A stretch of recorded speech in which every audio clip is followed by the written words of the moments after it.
October the 16th, 1972. And a new daytime soap takes to the air. The setting, rural Yorkshire, with storylines unlikely to shock. Milking's at 6. I used to watch them during the dinner times when I was still at school. Annie Sugden, and she'd walk in and say, "Joe, I've lost my shoe." And then for half an hour they'd go finish, and then the show would finish and go, "Joe, I found my shoe." But audiences were loyal, and by the 80s, Emmerdale Farm, as it was then called, had been promoted to the evening schedules, where it's remained. Only one British TV soap has been on air longer than this, Coronation Street, of course.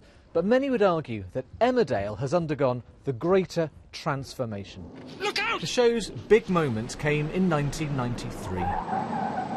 16 million viewers watched as a plane crashed onto the village. You don't think it's a nuclear attack, do you? No, of course not.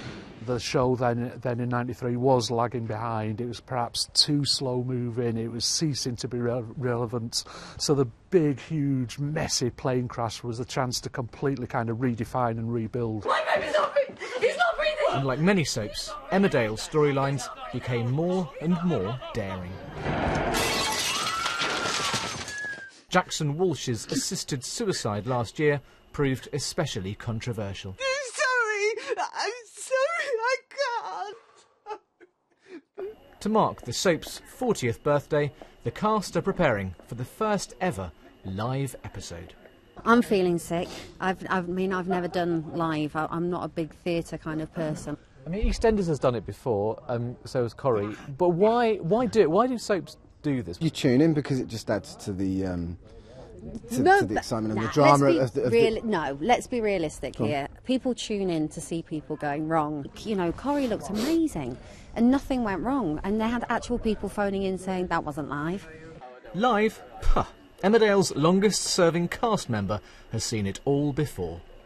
I was in a thing called Emergency Ward 10, and for the first 4 years of that, the whole thing was live. You must have some tips then for the younger cast members. If anything goes wrong, it's like being in a refugee camp. You've just got to keep going. You've got to try and cover it up somehow. So, just like the old days of telly, on tomorrow night's Emmerdale, no one's quite sure what will happen.